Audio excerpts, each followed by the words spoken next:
नमस्कार मित्रों, महाराजा सूरजमल महाविद्यालय अजबपुरा गटवाड़ी से की वीडियो ऑनलाइन क्लासों में आप सभी का स्वागत है। मैं मोहसिन खान इतिहास विषय लेकर आप सभी के सामने उपस्थित हूँ।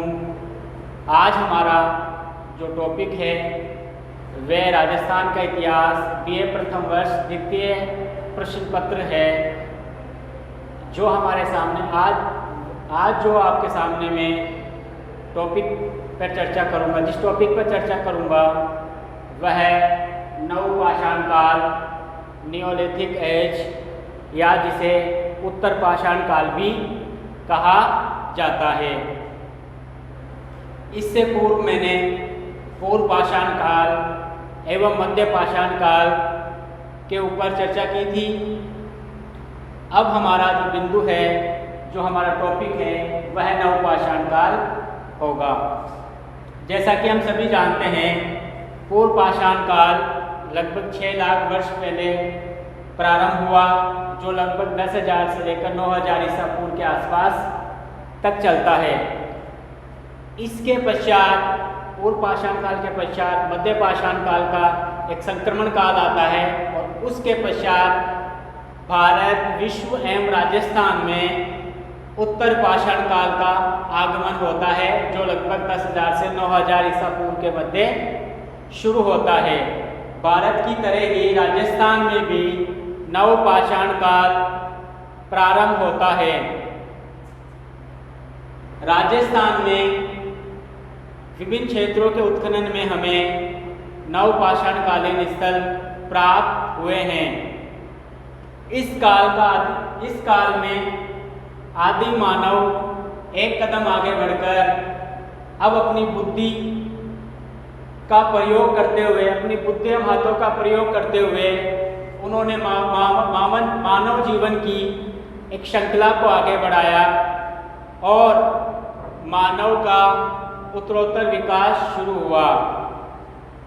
कहा जाता है कि राजस्थान में नवपाषाण काल सभ्यता एवं नवपाषाण कालीन संस्कृति को आगे बढ़ाने वाली एक नई प्रजाति थी, जिसे प्रोटो ऑस्ट्रेलाइड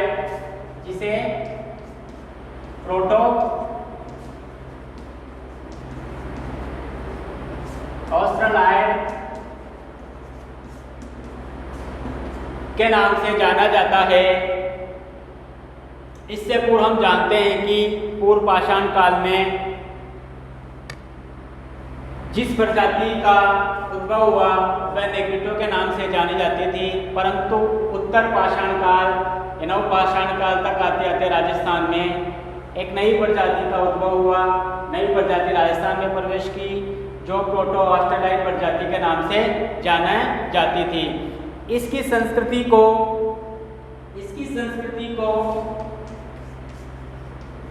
नियोलिथिक कल्चर के नाम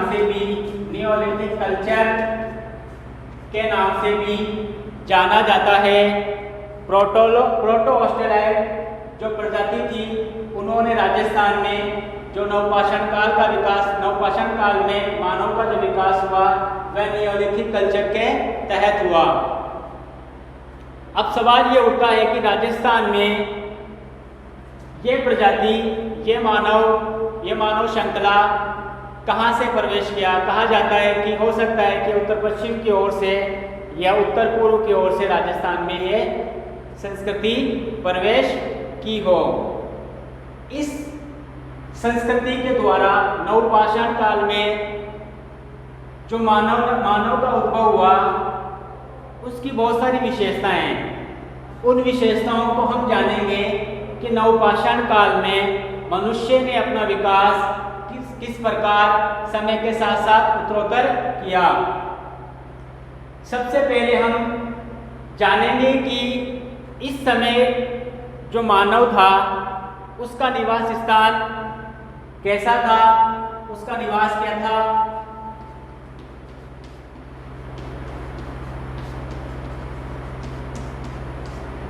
सबसे पहले नवपाषाणकालीन मानव का हम निवास स्थान के बारे में चर्चा करेंगे।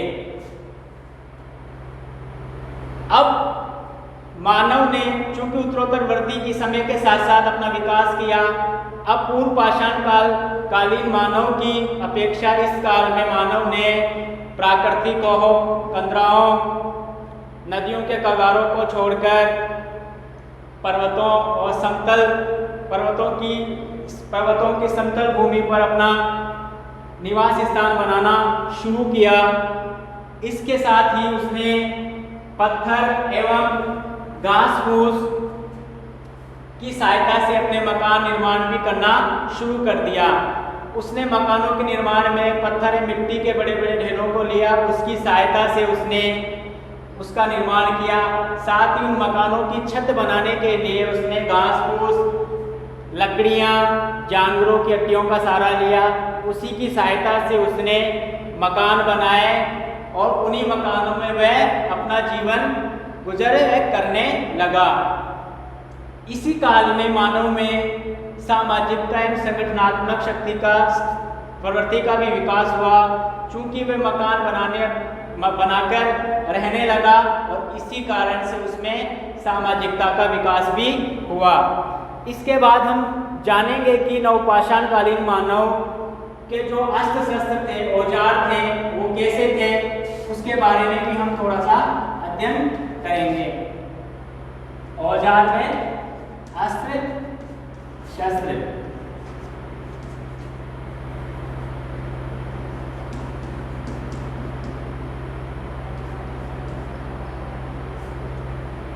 जैसा कि पूर्व पाषाण काल में हमने पढ़ा था कि पूर्व पाषाण कालीन मानव का जो मुख्य उद्यम था वह आखेट करना ही था। इस काल में भी मानव का मुख्य उद्यम आखेट करना ही रहा, परंतु उसके आखेट करने के तरीकों में बहुत ज़्यादा अंतर आने लगा, क्योंकि उसके अस्त्र शस्त्र अभी भी मुख्य रूप से पत्थर के ही थे, लेकिन पूर्व पाषाण कालीन मानव की अपेक्षा उसमें थोड़ा सा सुधार हुआ। जैसे कि वह उन हथियारों को बनाकर अच्छे पत्थर का हथियार बनाने लग गया, उन पर पॉलिश करने लग गया, उन हथियारों में कुशलता आने लग गई, सौंदर्यता आने लग गई। इस प्रकार से उसने शिकार में भी तेजी से काम किया और उसी के माध्यम से अपना जीवन निर्वाह करना शुरू कर दिया।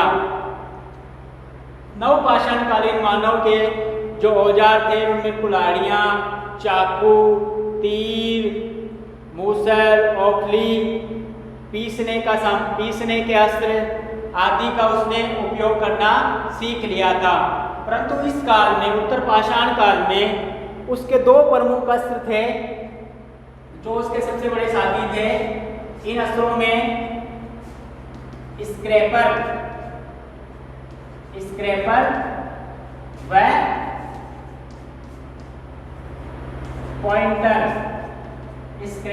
पॉइंटर, ये दो मुख्य अस्त्र थे जिसकी सहायता से वह अपना शिकार किया करता था। स्क्रैपर एक तरह से खाल या मांस मज्जा को निकालने का एक अस्त्र था। स्क्रैपर खाल, किसी जानवर का जब शिकार करता था तो उसकी खाल या मांस मज्जा निकालने का एक प्रमुख अस्त्र था। इसी तरह पॉइंटर जो था वह एक नुकीला हथियार था जिसकी सहायता से नवपाषाण कालीन मानव शिकार किया करता था। इस प्रकार से पूर्व पाषाण काल की अपेक्षा नवपाषाण कालीन मानव में अधिक चातुरता का पनपने लगी, जिससे उसके जीवन में एक निखार सा उत्पन्न होने लग गया। हालांकि अभी भी मानव बहुत अधिक सभ्य नहीं था, उसका प्रमुख जो भोज्य पदार्थ था वह आखेट के माध्यम से ही किया करता था और इन्हीं अस्त्र शस्त्रों के माध्यम से वह अपना शिकार आदि किया करता था। इसके अलावा वह अब उसने कुछ और आविष्कार करने के शुरू किए। अब उसने मिट्टी के बर्तन जो पहले वह हाथ से बनाया करता था, अब वह चाक की सहायता से बनाने लग गया। इस प्रकार से नवपाषाण काल में मनुष्य का एक क्रांतिकारी आविष्कार चाक का आविष्कार हुआ, जिसकी सहायता से पहले की अपेक्षा वह अच्छे मिट्टी के बर्तन बनाने लग गया और उसी की सहायता से अपने भोजन का उसमें संग्रह करने लग गया। इसी तरह विभिन्न प्रकार के उसने मिट्टी के बर्तन बनाए, जिसकी सहायता से उसने अपना जीवन निर्वाह किया। अगला जो नवपाषाणकालीन विशेषता रही है, वह उस समय की भोजन कैसे भोजन करता था, या पूर्व पाषाणकालीन मनुष्य की तरह कच्चा ही भोजन किया करता था, या अब उसमें कुछ अलग विशेषताएं, अलग तरीके से भोजन ग्रहण करना उसने शुरू कर दिया था। हम बात करेंगे भोजन, और भोजन के साथ हम बात करेंगे अग्नि का उपयोग। अग्नि का उपयोग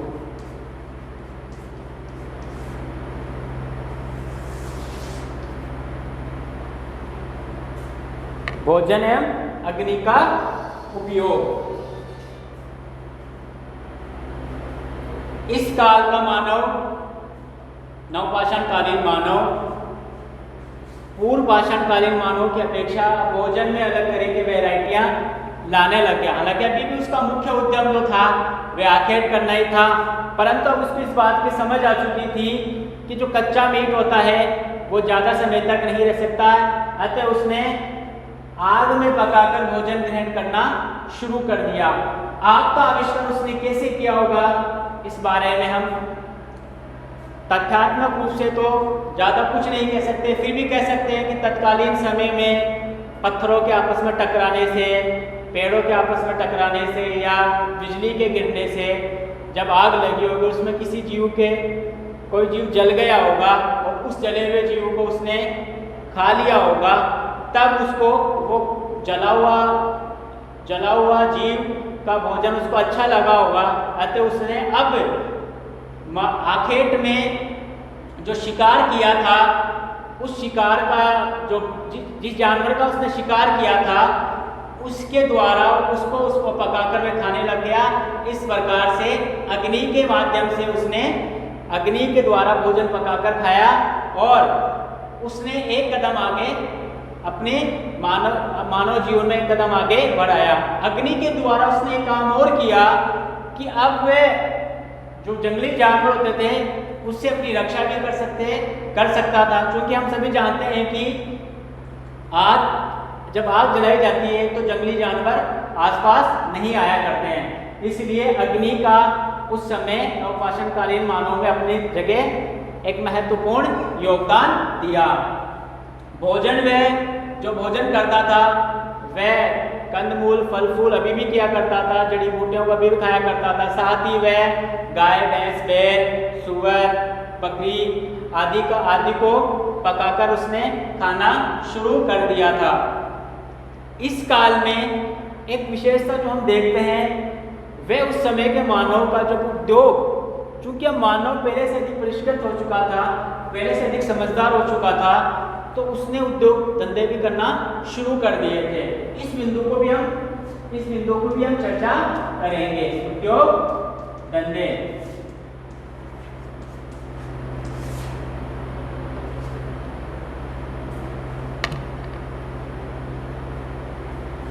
उत्तर पाषाणकालीन मानव ने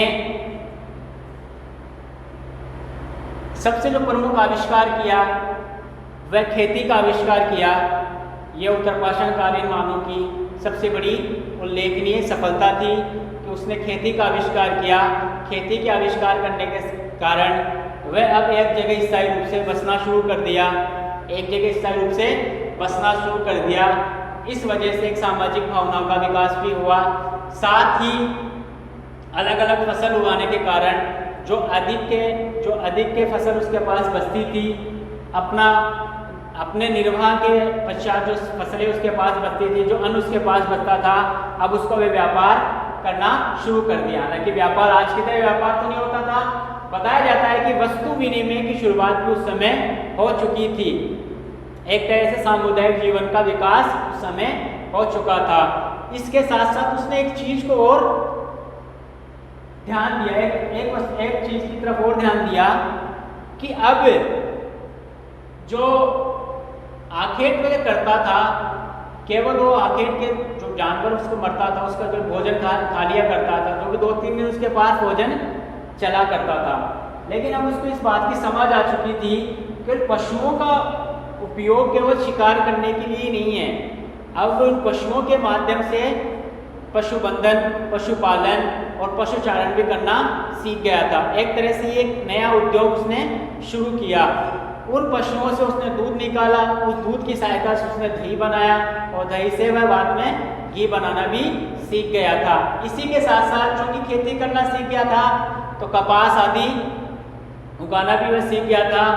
और इस समय मनुष्य, चूंकि आदिम मनुष्य जो था वह बिना वस्त्रों की रहा करता था, पूर्वपाषाणकालीन मनुष्य। अब थोड़ी उसमें शर्म आने लगी तो उसने कपड़ों की कपास, चूंकि कपास उगाने लग गए थे तो उसकी सहायता से उसने कपड़ा बनाना भी सीख लिया था। इसी के साथ साथ उसने कपड़ों को रंगना भी सीख लिया था, जैसे कि हरा, नीला, पीला आदि प्रकार के उसने वस्त्र रंगना वनस्पति रंगों की सहायता से सीख लिया था। इसी के साथ साथ इस काल में कुमार उद्योग, रंगरेज, बुनकर, बढ़ई आदि उद्योग भी विकसित हो चुके थे, उनकी शुरुआत भी हो चुकी थी। अतः कह सकते हैं कि नवपाषाणकालीन मानव इस समय उद्योग धंधे सीख चुका था और वस्तु विनिमय का काम भी वह शुरू कर चुका था, जिसके माध्यम से उसने आविष्कार की, जिसके माध्यम से उसने अपना जीवन यापन करना शुरू कर दिया था। इसके पश्चात हम उस समय के मानव के वस्त्र और आभूषण पर भी चर्चा कर सकते हैं कि नवपाषाणकालीन जो मानव था वह किस प्रकार के वस्त्र और आभूषण धारण करता था, कि वस्त्र आभूषण धारण करता भी था या नहीं करता था, उस पर भी हम थोड़ी सी चर्चा कर लेते हैं। वस्त्र व आभूषण,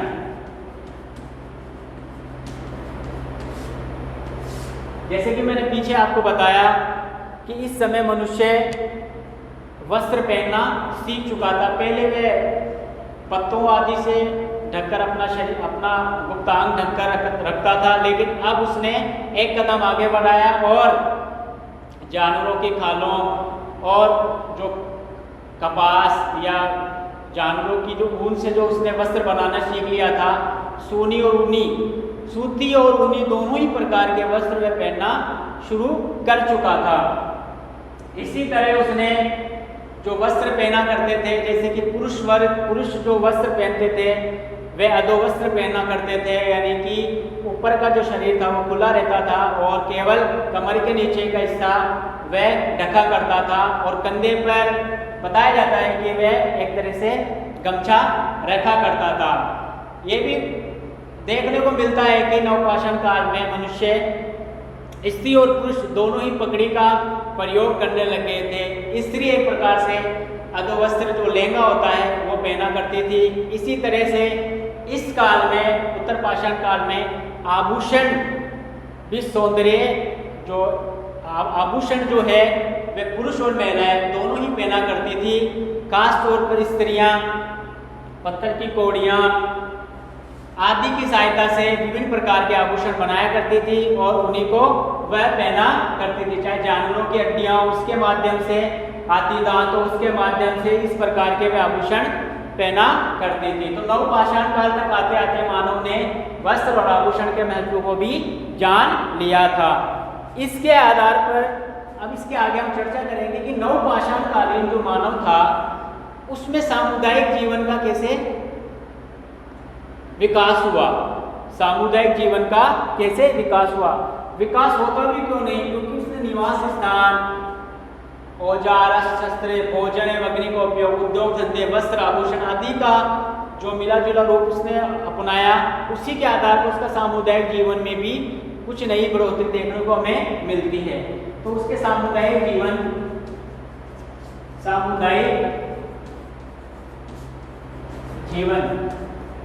उत्तर पाषाण कालीन मानव के सामुदायिक जीवन की भी कुछ हम चर्चा करेंगे। हम पहले ही बता चुके हैं कि नवपाषाण काल में खेती का आविष्कार हुआ। अब मनुष्य भ्रमणशील न रहकर एक जगह ही बसना शुरू किया, क्योंकि उसने आसपास की जगह को समतल करके वहाँ पर खेती करना शुरू कर दिया। अतः अब वह स्थायी रूप से बस्तियाँ बसाकर बसने लग गया। ये भी कहा जाता है कि स्थायी रूप से बसने की वजह से अब उसमें एक पारिवारिक जीवन की भावना भी विकसित होने लगी। बड़े परिवार, संयुक्त परिवार के रूप में भी रहने लग गया।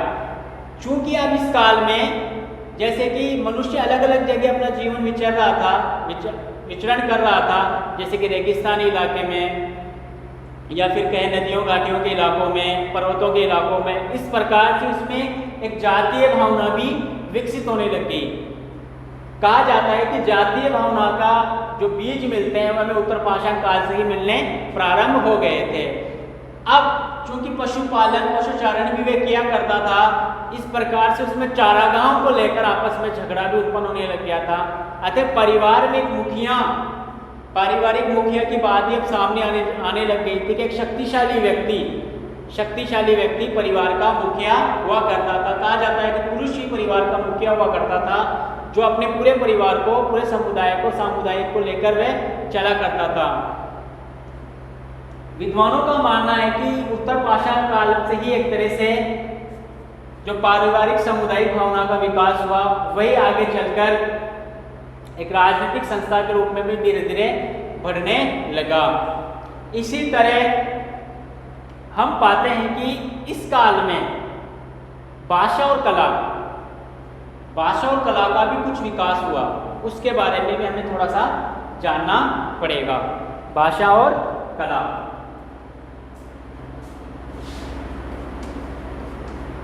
भाषा और कला।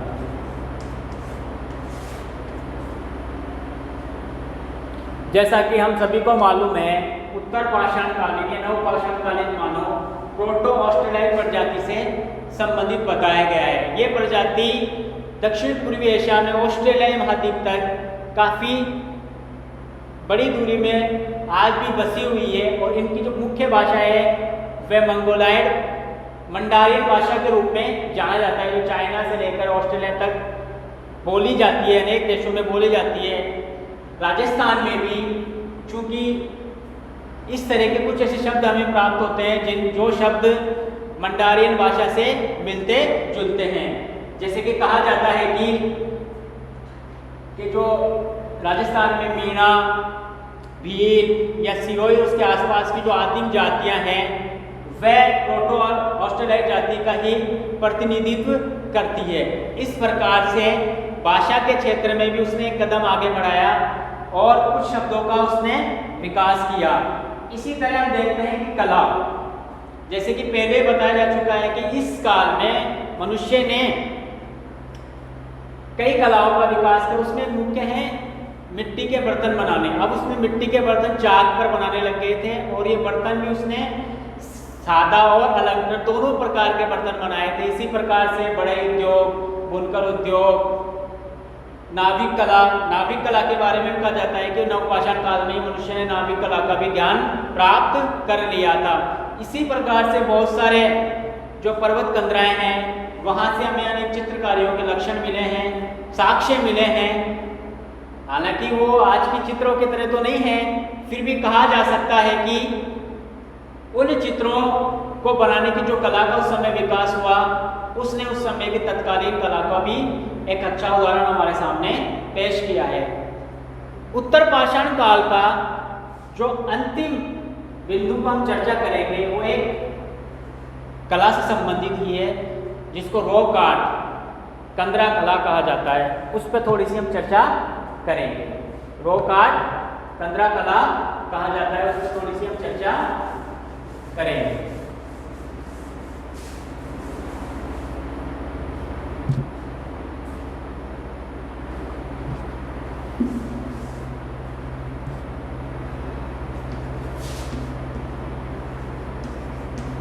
कंदरा कला, इसको बोलेंगे रॉक आर्ट। कंदरा कला या रॉक आर्ट उत्तर पाषाण काल की एक महत्वपूर्ण विशेषता है। उस समय, प्राचीन समय में या नवपाषाण काल के समय, हजारों सालों में वर्षा और वायु के संयोजन से विभिन्न पर्वतों में कंदराएं बन गई और मानव ने उन कंदराओं को अपना आवास बनाना शुरू कर दिया था। उस समय के मानव में जितना भी बुद्धि का विकास हुआ, उसी के आधार पर उन्होंने इन कंदराओं में, ये कंदराएं हमें खासतौर पर चित्तौड़ और टोंक के आसपास से काफ़ी तादाद में हमें प्राप्त हुई है। भारत में भी, भारत के संदर्भ में भी देखें तो बहुत बड़े क्षेत्र में हमें कंदरा कलाएँ मिली है, जैसे कि आदमगढ़, मध्य प्रदेश के आदमगढ़ से हमें काफ़ी बड़ी मात्रा में कंदरा कलाएँ प्राप्त हुई हैं। इन कंदरा कलाओं में हमें सामान्य से चित्र हमें प्रतीत होते हैं, आज के चित्रों की तरह नहीं, लेकिन वो चित्रों को हम देख के पता कर सकते हैं कि किसी मानव का है, वनस्पति का है, किसी जीव का है।